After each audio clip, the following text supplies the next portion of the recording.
Many of my colleagues have made reference to the National Substance Misuse Strategy report today, and I certainly am not going to go through all of that again.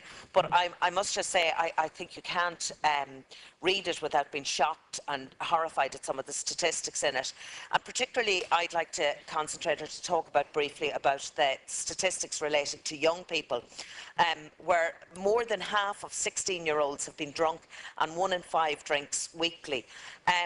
You know, as a mother of teenage children and as a former teacher, as a mother of a 16-year-old myself, and having had 4 of them go through not only Leaving Cert but Junior Cert exams and gone down to collect them after the teenage disco, after the Junior Cert, I have been absolutely horrified at sometimes students that you would know in class that are, you know, absolutely fantastic, well-behaved, everything. To see them out with the effects of drink at 16 years of age can be absolutely horrific, and not only horrific, but horrific, I'm sure, to their parents as well, if they knew what was going on. And very often, I know, talking afterwards to students in class as well, that they would kind of, you know, I myself would be a teetotaler. I've been a pioneer all my life, and when they would say, oh, but do you not drink? And it's nearly like there's something radically wrong with you if you don't drink.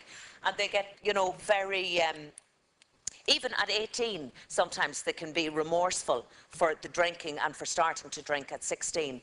So, you know, I just think, Minister, you know, this is an area that we need to be maybe be more forceful with, that we need to, I know we always have alcohol strategies in schools, and we have, you know, alcohol's projects and that, but maybe we could go one step further and highlight, you know, the health, the ill health, and the causes of ill health that are associated with alcohol.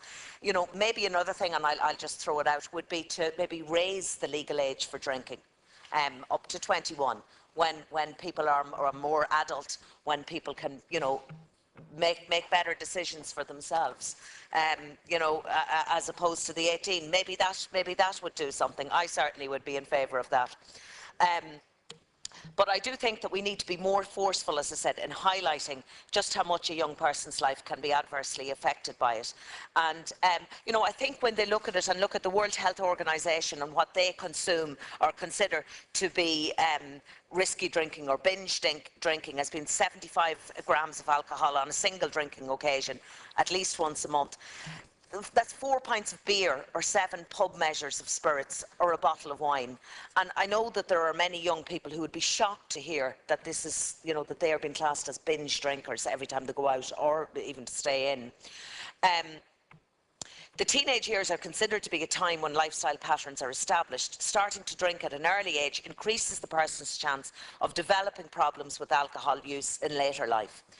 And this is again where I would kind of like to you know, contradict Senator Barrett's or just kind of call into question his statistics that he had.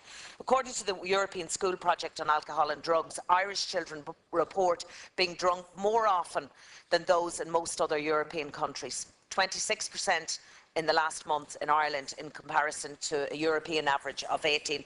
Thank you. Senator. Thank you. You're into your 4th minute. Okay, I will do. So I think maybe in terms that we could target the marketing, I'm sorry, and I know I've gone over time, but there's a huge area to go on. Thank you. Senator O'Keefe. Is the Minister replying today or in the next session? Sorry, thank you, Senator. The Minister will respond to the contributions that have been made today in the time allotted to him, rather than a closing statement. Sorry, Cathaoirleach, and the Minister will reply. He will come in again. We will resume this debate, and he will reply again the next day that we have it. So. Thank you, Leader. Senator O'Keefe. Sorry, could I just propose that, given that the Minister is coming back, that Senator Moran might have her time back, and that I would be happy to wait until the Minister returns. Fine. If the Minister's all right. Well, the Minister has, yeah, that's about a minute and a half. Yeah, okay. Thank you, Carol. Yeah, I just had a little bit more to say about the marketing and the advertising of alcohol, if that was okay. Children and young people are bombarded with positive images of alcohol through marketing of the product, and I think this has been referred to earlier. In effect, the alcohol industry is the child's primary educator on alcohol. A recent report by a leading youth organisation in Ireland revealed that young people were highly aware of alcohol marketing and had noticed marketing on TV, magazines, the internet and in on-street flyers. I know Senator Layden referred to, our television, even our own Irish sitcoms. When we look at Fair City, everything seems to take around to the pub. Everything goes on in the pub. I said sometimes I think they eat, sleep and drink in the pub, and in Coronation Street as well.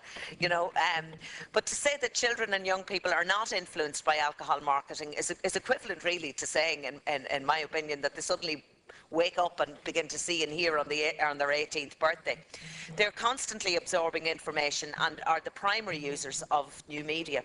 In Ireland, there is not a statutory regulation on alcohol marketing, just a voluntary code. And this does not include the marketing of alcohol through digital media.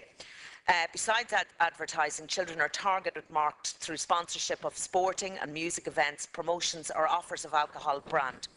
Brand-related merchandise and product placement in popular entertainment. Perhaps this would be a good place to start. There has already been plenty of reaction from the drinks industry to the calls from the National Substance Misuse Strategy report for an extensive range of prohibitions and restrictions on the advertising of alcohol products. I highly commend the recommendations within the report, and I fully support the Minister in his work in this area. Thank you.